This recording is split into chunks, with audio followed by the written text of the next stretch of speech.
नमस्कार प्यारे दोस्तों, मैं अरुण मैथ का टीचर आप लोगों को अभ्युदय अकेडमी क्लासेस में स्वागत करता हूं। तो चलो बच्चों, मैं आप लोगों को आज मैथ का पहला चैप्टर क्लास 10th का वास्तविक संख्या लेकर आया हूं। तो वास्तविक संख्या रियल नंबर, वास्तविक संख्या मतलब रियल नंबर, इसके बारे में मैं आप लोगों को डिटेल से पढ़ाने जा रहा हूं। हालांकि क्वेश्चन अभी आपको नहीं करवा रहा हूं, पहले आपको उसके बारे में जड़ क्या होती है, उसके सारे फार्मूले क्या होते हैं, उसके क्वेश्चन से कहाँ से बन सकते हैं, उसके क्या नियम है, तो मैं वहां से शुरू करता हूं। उसको पढ़ाने के बाद फिर आप लोगों को मैं सारे सवाल कराता हूं। हाँ बच्चों, आप लोग एक चीज करना, मैथ का मतलब होता है कि जब तक आपके पास पेन और कॉपी दो चीजें अगर हैं तभी आपका मैथ सॉल्व हो सकता है। तो उसके बाद आप लोग पेन कॉपी निकाल लीजिए। और हाँ, एक चीज नोट कर लीजिए, आप लोग यूपी बोर्ड के हैं, यूपी बोर्ड के सभी क्लासों में अलग, सभी विद्यालयों में अलग अलग की बुक लगती है। जैसे कहीं एनसीईआरटी पढ़ाई जाती है, कहीं मनोहर रे पढ़ाई जा रही है, कहीं बालाजी। आप लोग परेशान होइए, दूसरे कहीं जगह जाने की जरूरत नहीं है। अभ्युदय अकेडमी क्लासेस में ही आपको सारी तीनों बुक का निचोड़ सॉल्यूशन आपको यहाँ मिल जाएगा। तो ज़्यादा समय न लेते हुए मैं आप लोगों को चैप्टर के बारे में पढ़ाता हूँ।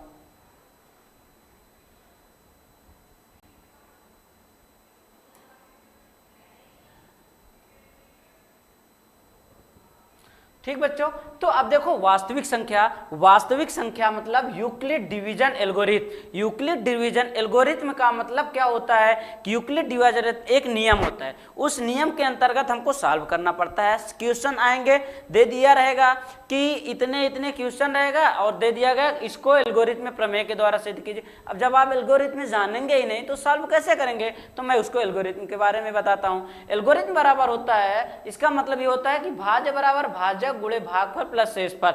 मतलब आप बचपन में भाग दिए होंगे, अभी भी भाग देना आप लोग जानते ही होंगे। तो भाग देने के बाद जो भी a बराबर बी क्यू प्लस आर के बराबर अगर मुझे प्राप्त हो जाता है तो वही मेरा यूक्लिड डिवीजन एल्गोरिथम नियम कहलाता है। इसका नियम मैं अभी जब सवाल कराऊंगा तो आपको एक एक चरण में कैसे कैसे कैसे सवाल हल होती हैं तो बताऊंगा। तो फिर दूसरा हमारा नियम क्या आएगा, वास्तविक संख्या में दोनों संख्याओं का गुणनफल बराबर HCF गुणे LCM। HCF क्या होता है, LCM क्या होती है, ज्यादा बताने की जरूरत नहीं, आप बोर्ड में आ गए हैं, आपको बता दिया जाएगा। लेकिन HCF LCM क्लास 4 से ही आपको पढ़ाया जाता है। ठीक बच्चों, तो अब इसके बारे में दोनों संख्याओं का मतलब आप पूछ सकते हैं सर दोनों संख्याएं क्या होती है। तो दोनों संख्याओं का मतलब होता है कि दो, कितने लिखे हुए हैं, दो, तो मतलब पहली संख्या गुणे दूसरी संख्या, पहली संख्या गुणे दूसरी संख्या बराबर HCF गुणे LCM। इसी को सॉल्व करता हूं, आपको ये नियम बताता हूं, इससे बेसिक एक सवाल बताता हूं आपको। जैसे मैंने एग्जांपल ले लिया, इसमें आपको 4 प्रकार के सवाल बनेंगी। कैसे, पहली संख्या दिया है, दूसरी संख्या पूछ सकता है, HCF दिया रहेगा, LCM दिया रहेगा। दूसरी संख्या दिया रहेगा, पहली संख्या पूछ सकता है, HCF दिया रहेगा, LCM दिया रहेगा। पहली संख्या दिया रहेगा, दूसरी संख्या दिया रहेगा, HCF पूछ सकता है, LCM दिया रहेगा। पहली संख्या पूछ सकती है, दूसरी संख्या पूछ सकती है, तो सॉरी, पहली संख्या दिया रहेगा, दूसरी संख्या दिया रहेगा, HCF दिया रहेगा, आपसे LCM पूछ सकते। मतलब यहीं से अगर ये चीज आपको नोट डाउन कर लीजिए, ये फार्मूला वेरी इंपॉर्टेंट है, क्योंकि इससे रिलेटेड जितने भी सवाल हैं 4 फार्मूले बनेंगे। जब मैं आगे सवाल आपको करवाऊंगा तो इसके चारों तोड़ तोड़ के वहां पर भी आपको समझाऊंगा। तो इसका एक एग्जांपल लेते हैं। जैसे दिया रहेगा, मान लीजिए पहली संख्या बराबर 4, दूसरी संख्या निकालना है हमको। क्या करना है, दूसरी संख्या बराबर निकालना है।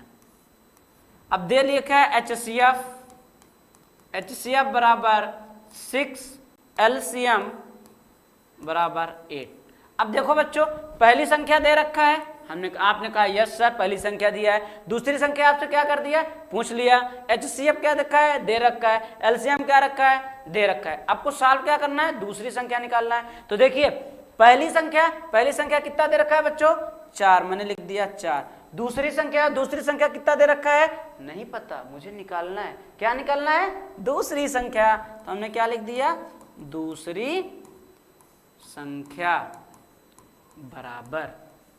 अब आपको क्या दिया है, HCF कितना है बच्चों, 6, LCM कितना है, 8, हमने क्या लिख दिया, 8। अब हमको निकालना क्या है, दूसरी संख्या। सर दिया तो सारी चीजें हैं, लेकिन निकालेंगे कैसे, यही नियम होता है, चिंता ना करिए। देखिए बच्चों, जब दूसरी संख्या मुझे निकालना है, सारी चीजें पता हो गई, बचपन में आप लोग पढ़े होंगे, नहीं पढ़े होंगे तो इसका एक सीधा सा नोट डाउन करिएगा कि इसको लेफ्ट हैंड साइड मान लीजिए आप, लेफ्ट हैंड साइड, इसको मान लीजिए right hand side. Left hand side या राइट हैंड साइड में जब किसी को निकालना होता है तो उसके आसपास की जितनी भी संख्या होती है उसको दूसरी तरफ भेज दीजिए। अब दिया है 4, 4 और दूसरी संख्या निकालना है, तो दूसरी संख्या निकालने के लिए 4 को हम उस तरफ कर देंगे, तो हमारे पास बचा क्या, दूसरी संख्या बराबर 6 गुणे 8 बटे कितना आया, 4।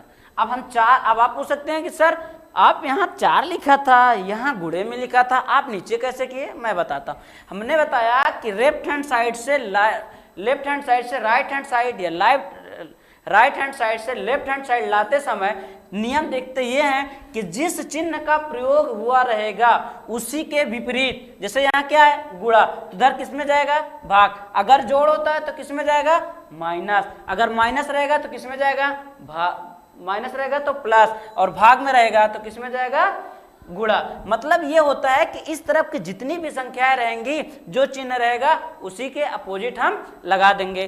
तो देखिए बच्चों, दूसरी संख्या हमको प्राप्त करना था, तो दूसरी संख्या बराबर क्या प्राप्त होगा, देखिए कुछ बच्चे तेज होंगे जो लगाना स्टार्ट कर देंगे। कैसे, 4 एक्का 4, 4 दूनी 8, हमारे पास बचा क्या, 6 × 2 मतलब 6 दूनी 12। तो दूसरी संख्या हमको कितना प्राप्त हो गई, 12। अब आप अपने क्वेश्चन का सॉल्व सही है कि नहीं सही है ये देखने के लिए क्या किया करें कि लेफ्ट हैंड साइड बराबर राइट हैंड साइड, अगर ये बराबर आ गया तो इसका मतलब आपका आंसर सही है, अगर बराबर नहीं है तो इसका मतलब आपका आंसर नहीं सही है। देखिए लेफ्ट हैंड साइड में क्या है, पहली संख्या गुणे दूसरी संख्या। पहली संख्या कितना है, 4, जो क्वेश्चन में दिया रखा है। दूसरी संख्या कितना है, आपने निकाला कितना, 12 बराबर राइट हैंड साइड एचसीएफ कितना दिया है, 6, एचसीएफ गुणे एलसीएम कितना दे रखा है, 8। अब यहां से गुणा करते हैं तो 12 चौक 48 बराबर 8 6 48। देखो प्यारे बच्चों, आप लोगों का क्वेश्चन सॉल्व हुआ। 48 बराबर 48, हमको क्या पता थी कि 48 बराबर 48 आएगा, नहीं। देखो यहाँ बराबर का चिन्ह लगा, इसका मतलब कि लेफ्ट हैंड साइड और राइट हैंड साइड दोनों का सेम होना चाहिए। तो ठीक बच्चों,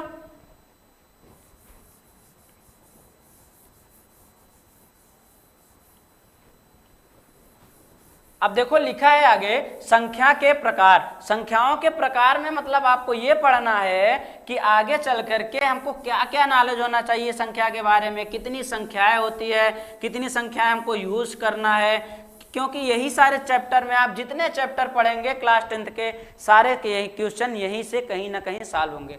अब देखिए क्या लिखा है, प्राकृतिक संख्या। ध्यान से बच्चों, ध्यान से पढ़िएगा, क्योंकि प्राकृतिक संख्या, अगर प्राकृतिक संख्या आप पकड़ लेंगे तो सारी चीजें बस उसी के नीचे रखे हुए, सारी चीजें वहीं से आएंगी। लिखा हुआ है प्राकृतिक संख्या। प्राकृतिक संख्या कैसी संख्या होती है बताते हैं आपको। प्राकृतिक संख्या ऐसी संख्या है जो 1 से लेकर के अनंत तक गिनने के काम आ जाए। 1 से लेकर अनंत तक की जितनी संख्या मुझे प्राप्त हो जाए वही हमारी प्राकृतिक संख्या कहते हैं। सर लिखा तो 5 ही तक है, अनंत तक कैसे, डॉट डॉट डॉट। ये डॉट का मतलब होता है हम कहीं तक भी जा सकते हैं, इसका कोई अंत नहीं है। इसका मतलब जिसका कोई अंत नहीं वही होता है अनंत। ठीक बच्चों, अब सम संख्या हो गई। सम संख्या मतलब होता है वह संख्या है जो 2 से डिवाइड हो जाए, 2 से पूर्णता कट जाए। जैसे 2 4 6 8 10 12 डॉट डॉट 16 हो गया, 18 लिख दिए, कुछ भी लिख दीजिए, लेकिन लिखिए वही जो 2 से कट जाए। किससे कट जाए, 2 से कट जाए। उसके बाद है विषम संख्या। ऐसी संख्या जो 2 से ना कटे। किससे ना कटे, 2 से ना कटे, वही होती है विषम संख्या। कैसे, 2 1 3 5 7 9, 2 से कट रहा है क्या, कोई ऐसी संख्या आप बताइए जो 2 से कट रहा है, नहीं कट रहा है। डॉट डॉट डॉट अनंत तक। लेकिन वही संख्या है जो विषम संख्या होंगी, जो 2 से डिवाइड, यहाँ पर 18 नहीं लिख सकते, यहाँ आप 20 नहीं लिख सकते। क्यों नहीं लिख सकते? क्योंकि वह संख्याएं 2 से कहीं ना कहीं डिवाइड हो जाएंगी। उसके बाद है पूर्णांक संख्या। पूर्णांक संख्या, पूर्ण संख्या, पहले हम पूर्ण संख्या बताते हैं, तब आप लोगों को पूर्णांक संख्या बताते हैं। पूर्ण संख्या ऐसी संख्या होती है, पूर्ण संख्या ऐसी संख्या होती है जो प्राकृतिक संख्या में पहले या प्राकृतिक संख्या में 0 लगाने से प्राप्त जितनी भी संख्या हमको प्राप्त हो जाएंगे वही हमारा हो जाएगा पूर्ण संख्या। पूर्ण संख्या मतलब 1 2 3 4 5 लिखा हुआ है, देखिए 0 भी आप इसको ध्यान ना दीजिए, तो क्या लिखा है 1 2 3 4 5 डॉट डॉट डॉट, लेकिन इसी के पहले क्या लिखा हुआ है, इसी के पहले क्या लिखा है शून्य। तो इसका मतलब पूर्ण संख्या है वह संख्या है जो प्राकृतिक संख्या में के पहले 0 लगा देते हैं। अब आते हैं पूर्णांक संख्या। पूर्णांक संख्या वह संख्या होती है, पूर्णांक संख्या वह संख्या होती है जिसमें जिस प्राकृतिक संख्या में 0 और ऋणात्मक चिन्ह, 0 और ऋणात्मक चिन्ह लगा देते हैं तो प्राप्त मुझे जितनी भी संख्या प्राप्त हो जाती है वह हमारी पूर्णांक संख्या होती है। जैसे हमने क्या लिखा, 1 2 3 4 5 6 डॉट डॉट डॉट। अब हम इधर भी क्या लिख सकते हैं, 0 से पहले क्या 1 2 3 4 5 6 डॉट डॉट डॉट। अब हम क्या कर सकते हैं, हमने कहा क्या कि प्राकृतिक संख्या, अगर मैं यहाँ से 0 हटा दूं तो 0 हटाने के बाद मुझे प्राकृतिक संख्या प्राप्त हो रही है। अगर इतना देखूं तो 1 से लेकर अनंत तक, फिर इधर भी देखूं तो 1 से लेकर अनंत तक कौन सी संख्या हो गई, प्राकृतिक संख्या। लेकिन मैंने क्या बताया कि प्राकृतिक संख्या में क्या लगा दिया हमने, 0। अभी तक मुझे क्या प्राप्त हो, सिर्फ 0 लगाए तो मुझे क्या प्राप्त हुआ, पूर्ण संख्या। लेकिन जैसे ही मैं 0 के साथ minus minus minus minus minus मतलब ऋणात्मक चिन्ह का प्रयोग कर दिया तो मुझे क्या प्राप्त हो गया, पूर्णांक संख्या। ठीक, अब आता है पूर्णांक संख्या के बाद आती है भाज्य संख्या। भाज्य संख्या का मतलब क्या होता है, भाज्य संख्या वह संख्या होती है जो किसी न किसी कट से संख्या से कट जाए, वही हमारी भाज्य संख्या होती है। जैसे देखिए इसमें 4 लिखा है, 6 लिखा है, 8 लिखा है, 9 डॉट। 4 किससे कटेगा, 2 से। 6 किससे कटेगा, 2 और 3 से। 8 किससे कटेगा, 2 से। 9 किससे कटेगा, 2 और 3। तो मतलब वह संख्या है जो स्वयं से 2 और 3 से कट जाए, मतलब किसी से भी भाज्य हो जाए, किसी से भी कट जाए, वह क्या होती है, भाज्य संख्या। अभाज्य संख्या, अभाज्य संख्या ऐसी संख्या होती है जो किसी से ना कटे, वही होता है अभाज्य संख्या। जैसे 2 किससे कटेगा, स्वयं से। 3 किससे कटेगा, स्वयं से। 5 किससे कटेगा, स्वयं से। 7 किससे कटेगा, स्वयं से। 11 किससे कटेगा, स्वयं से। किसी ऐसी संख्या है क्या जो 2 या 3 से कट जाए, नहीं। मतलब जो स्वयं से कटे वही हमारा क्या कहलाता है, भाज्य संख्या।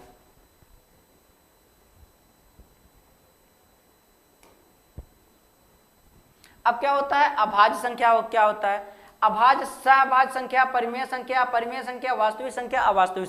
अगर आप इन सभी संख्याओं के बारे में जान गए तो वास्तविक संख्या से लेकर के जितने भी चैप्टर आप पढ़ेंगे सारे क्वेश्चन बन जाएंगे। सहभाज्य संख्या, सहभाज्य संख्या वह संख्या जो स्वयं से ही कटे लेकिन दो के साथ, जैसे 5 और 7, 2 और 3। 5 किसी से कटेगा क्या, नहीं। 7 किसी से कटेगा क्या, नहीं। 2 किसी से कटेगा क्या, नहीं। 3 किसी से कटेगा, नहीं। तो मतलब वह संख्या जो स्वयं से कटे वह होती है सहभाज्य संख्या। अब परिमेय संख्या, परिमेय संख्या क्या होती है, आप ध्यान दीजिए।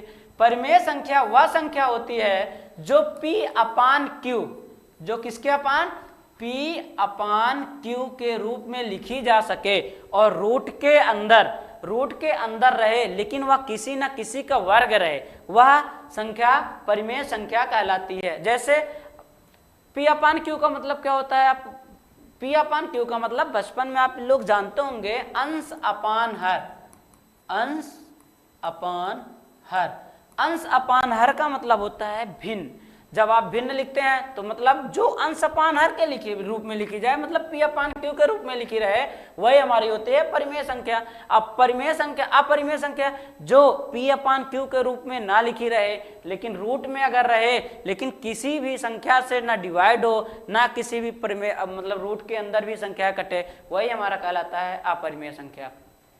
देखिए इसमें P/Q के रूप में है, नहीं। ऊपर है, हाँ, 3/5, 2/3, √4, 2, 4 किससे कटेगा, 2 से। वास्तविक संख्या, वास्तविक संख्या वह संख्या होती है जो परिमेय और अपरिमेय से मिलकर बनी होती है। वास्तविक संख्या वह संख्या होती है जो परिमेय और अपरिमेय से मिलकर बनी होती है। कैसे, मैं दिखाता हूं आपको। देखिए √4 किसमें है, परिमेय संख्या में। √11 किसमें है, अपरिमेय संख्या में। 4/7 क्या, 4/7 किस रूप में लिखा हुआ है, P/Q। किस रूप में, P/Q। बोले तो अंश अपान हर के रूप में लिखी है। तो आपको पता है जो अंश अपान हर के रूप में लिखा रहेगी वह संख्या कौन सी होगी, परिमेय संख्या। अंश अपान हर के रूप में के साथ साथ जो ऐसी संख्या जो P/Q के रूप में ना लिखे रहे, दोनों संख्या अगर साथ में आती है तो वह संख्या कौन सी होती है, वास्तविक संख्याएं। अवास्तविक संख्या वही होती है जो रूट के अंदर माइनस लगी रहती है, वही होता है अवास्तविक संख्या। प्राकृतिक संख्या क्या होती है, हमने पिछले स्लाइड में आपको बता रखा था, लेकिन यहाँ फिर ध्यान से सुनिए और लिखिए, क्योंकि अगर आपको याद रहेगा तो आगे अति लघुत्तरी में 1 नंबर का जरूर 1 से 2 क्वेश्चन यहीं से नोट डाउन कर लीजिए, जरूर से जरूर आने वाला है। तो प्राकृतिक संख्या वस्तुओं को गिनने के लिए जिन संख्याओं का प्रयोग किया जाता है उन संख्याओं को गणन संख्याएं या प्राकृतिक संख्या कहते हैं। जैसे एग्जांपल में क्या लिखा है, 1 2 3 4 5, आपके पास 4 5 6 7 8 9 जितनी भी वस्तुएं आपके पास हो, वस्तुएं बोले तो कोई भी चीज, बच्चों को बोले 20 रुपए दिए, 20 रुपए है, जाए आपने टॉफी लाया, कुछ भी सामान लाया, तो आपको बताना पड़ेगा कि कितने सामान कितना लाया। तो जो टोटल किए आप गिनेंगे, तो गिनने के बाद जो संख्याओं का प्रयोग किए करेंगे वही हमारा क्या कहलाएगा, प्राकृतिक संख्या। प्राकृतिक संख्या के बाद हमने बताया पूर्ण संख्या। प्राकृतिक संख्याओं में शून्य को पहले सम्मिलित करने पर जो संख्याएं प्राप्त होती हैं, पर जो संख्याएं प्राप्त होती है उन्हें पूर्ण संख्याएं कहते हैं। जैसे 1 2 3 4 5 6 7 8 9 डॉट। आप यहां हमने क्या बोला कि प्राकृतिक संख्याओं में, प्राकृतिक संख्या क्या हमारी थी, 1 2 3 4 5 डॉट कहां तक, अनंत तक। उसने क्या बोला, प्राकृतिक संख्याओं में शून्य को सम्मिलित करने पर, मतलब एक से लेकर प्राकृतिक संख्या थी, प्राकृतिक संख्याओं का पहले हमने क्या लगा दिया, शून्य, तो हमारी क्या बन गई, पूर्ण संख्या। तो मतलब कि प्राकृतिक संख्या में शून्य को सम्मिलित करने पर जो संख्या प्राप्त होती है वही हमारी क्या कहलाती है, पूर्ण संख्या। पूर्णांक संख्या क्या होती है, प्राकृतिक संख्याओं में शून्य एवं ऋणात्मक संख्याओं को भी सम्मिलित करने पर, दो चीज, प्राकृतिक संख्या में किसको सम्मिलित करने पर, शून्य को, और ऋणात्मक को भी सम्मिलित करने पर जो संख्याएं प्राप्त होती है वही हमारा क्या कहलाता है, पूर्णांक संख्या। जैसे हमने आपको बताया था अभी, जिस 1 1 2 3 4 डॉट 4 तक हो गया, डॉट हो गया। तो अब आपको क्या पता होना चाहिए, तो ये क्या हो गया, ये प्राकृतिक संख्या हो गई। प्राकृतिक संख्या के जैसे ही पहले मैंने क्या लगा दिया, शून्य या 0, तो कौन सी संख्या प्राप्त हो गई, पूर्ण संख्या। अब वैसी प्राकृतिक संख्या में, उसी प्राकृतिक संख्या में मैंने क्या लिख दिया, 1 2 3 4, लेकिन उसके साथ हमने क्या लगा दीजिए, ऋणात्मक का चिन्ह। जैसे ही ऋणात्मक का चिन्ह लगाया तो प्यारा बच्चों हमको क्या प्राप्त हो गई, पूर्णांक संख्या।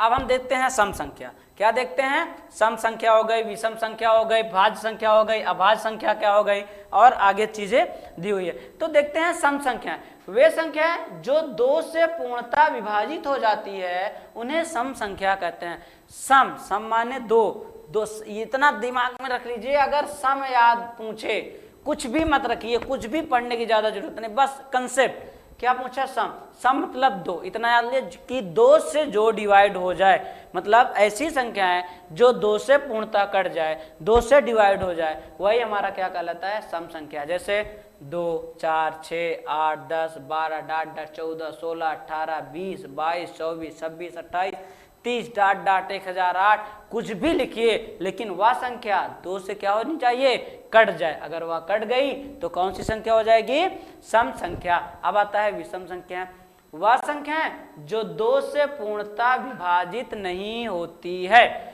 जो 2 से पूर्णतः विभाजित नहीं होती है वह विषम संख्या कहलाती है। जैसे 1 3 5 11 17 29 39, किससे कटेगी, 2 से कटेगी क्या? कभी नहीं कटेगी। लेकिन जैसे ही हमने अगर मान लीजिए यहाँ लिख दिया 40, तो किससे कटेगी? 2 से। तो अगर 2 से वह कट जाए तो कौन सी संख्या हो जाएगी? सम संख्या। और जो 2 से ना कटे वह क्या कहलाती है? विषम संख्या। मैं अभी थोड़ा सा आपको सम और विषम के बारे में थोड़ा सा बताऊंगा, आप पकड़ लेंगे। कैसे? देखिए यहाँ कितना लिखा है, सम। कितनी संख्याएं प्राप्त हो रही है? 2। कितनी संख्या है? 2। इसका मतलब जो 2 से कट जाए वह क्या हो गई? सम संख्या। नीचे कितना लिखा है? विषम। कितनी संख्या हो गई? 1 2 3। कितने अक्षर? 3। 3 अक्षर मतलब 2 अक्षर से ज्यादा हो गए।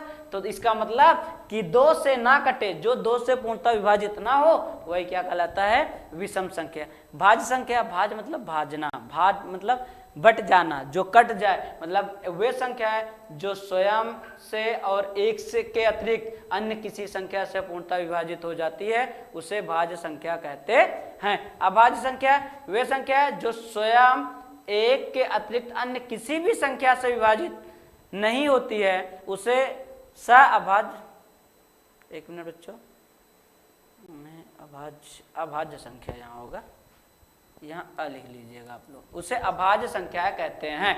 मतलब जो स्वयं से और 1 के अतिरिक्त अन्य किसी संख्या से ना कटे। स्वयं से कट जाएगा 2, 3, स्वयं से 7, स्वयं से 5, स्वयं से और किससे? 1 से सभी डिवाइड हो जाती है। यहाँ देखो नोट डाउन में हमने एक नोट करके लिखवाया है कि एक विशेष संख्या है जो न तो एक अभाज्य संख्या है और न ही कौन सी संख्या है? भाज्य संख्या है। जो ना तो एक भाज्य संख्या है और न ही अभाज्य संख्या है। तो मतलब सम संख्या, विषम संख्या, भाज्य संख्या, अभाज्य संख्या। तो आप लोगों को सारी चीजें हमने आज पढ़ा दिया। इसके आगे नेक्स्ट कल से पढ़ाएंगे, लेकिन आज इसको अभी 5 मिनट का रिवीजन आपको मैं कराता हूं। रिवीजन में क्या है आपका? रिवीजन में हमने क्या बताया आप लोगों को, आप लोग नोट डाउन खुद से करेंगे।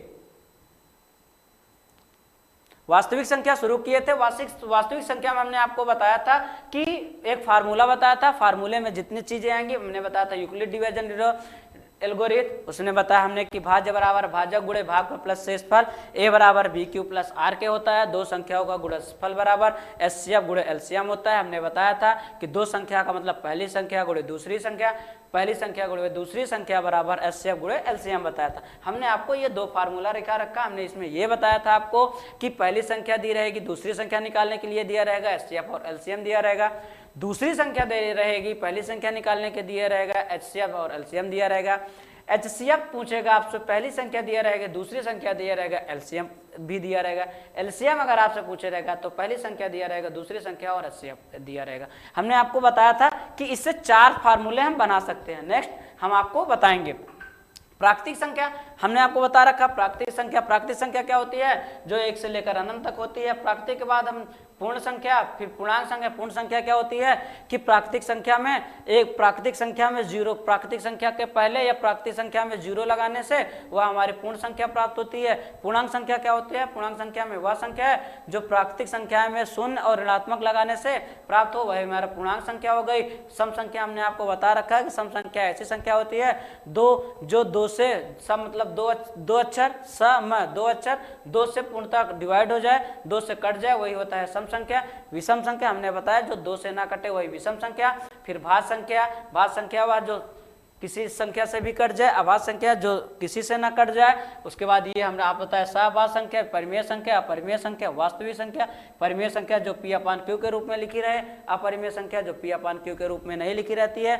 वास्तविक संख्या जो परिमेय संख्या और अपरिमेय संख्या से मिलकर बनी होती है वह वास्तविक संख्या कहलाती है। अवास्तविक संख्या जो रूट के अंदर माइनस लगा होता है अवास्तविक संख्या कहलाती है। बाकी यही सब चीजें लिखी हुई है, आप देख लीजिए। प्राकृतिक संख्या वस्तुओं को गिनने के लिए जितनी संख्याओं का प्रयोग किया जाता है। पूर्ण संख्या प्राकृतिक संख्याओं में शून्य को पहले सम्मिलित किया जाता है।